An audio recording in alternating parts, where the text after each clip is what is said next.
தைவானில் 17 பேரை பலி வாங்கிய ரஹசா புயல் தெற்கு சீனாவிலும் பேரழிவை ஏற்படுத்தியுள்ளது.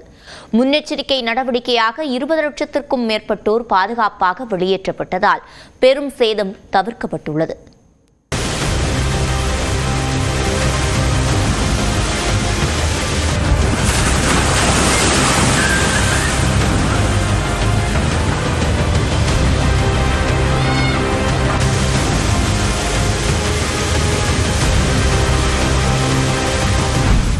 ரஹசா புயலின் கோர தாண்டவத்தால் சீனா, ஹாங்காங், தாய்லாந்து நாடுகள் உருக்குலைந்தன.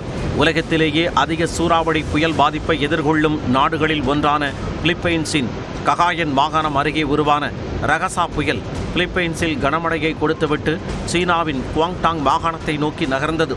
இந்த ஆண்டில் மிகவும் சக்தி வாய்ந்ததாக பார்க்கப்படும் ரஹசா புயல் தான் செல்லும் வழியில் உள்ள தைவான் மற்றும் ஹாங்காங் நாடுகளையும் பதம் பார்த்தது. குறிப்பாக தைவானின் கிழக்கே ஹுவாலியன் கவுண்டி பகுதியை புயல் தாக்கிய போது 70 சென்டிமீட்டர் அளவுக்கு கனமழை வெளுத்து வாங்கியது. கடற்கரையில் கடல் அலைகள் ஆக்ரோஷமாக காணப்பட்டன.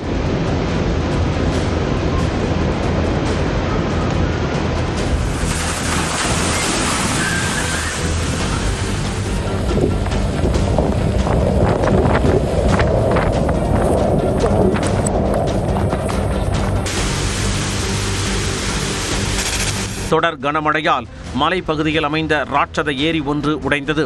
இதனால் ஏரியில் இருந்து வெளியேறிய 60 மில்லியன் டன் அளவிலான நீர் குவாங்பு நகருக்குள் புகுந்தது. நூற்றுக்கணக்கானோர் வெள்ளத்தில் அடித்துச் செல்லப்பட்ட நிலையில் 17 பேர் சடலமாக மீட்கப்பட்டனர். காணாமல் போன 100க்கு மேற்பட்டோரை தேடும் பணி முடுக்கிவிடப்பட்டது.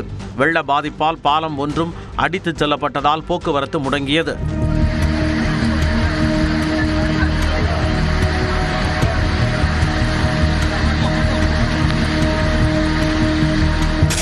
ஹாங்காங் நாட்டிலும் கடற்கரையோர நகரங்களை ரஹசா புயல் கபடீகரம் செய்தது. அங்கு கடற்கரை ஓரம் அமைந்துள்ள புல்லர்டன் ஹோட்டலின் கண்ணாடி கதவுகளை உடைத்துக் கொண்டு கடல் நீர் உள்ளே புகுந்தது.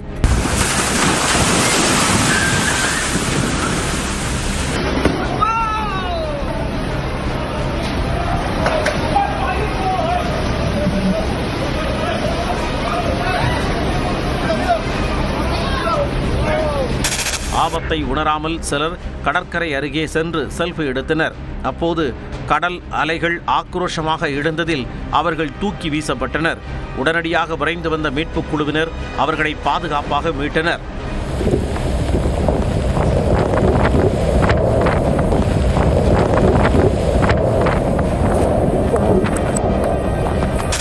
புயல் பாதிப்பால் சர்வதேச விமான நிலையத்திற்கு வந்து செல்லும் 500 விமானங்களின் சேவை ரத்து செய்யப்பட்டது. இதனால் 1,40,000 பயணிகள் அவதிக்கு ஆளாகினர். ஹாங்காங்கில் மழை பாதிப்பால் 80க்கு மேற்பட்டோர் காயமடைந்தனர்.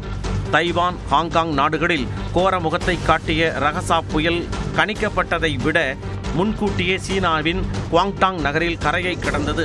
அப்போதும் மணிக்கு 241 கிலோமீட்டர் வேகத்தில் சூறாவளி காற்றுடன் மழை வெளுத்து வாங்கியது. இதனால் குடியிருப்பு பகுதிகள் முழுவதும் வெள்ளக்காடாக காட்சியளித்தது.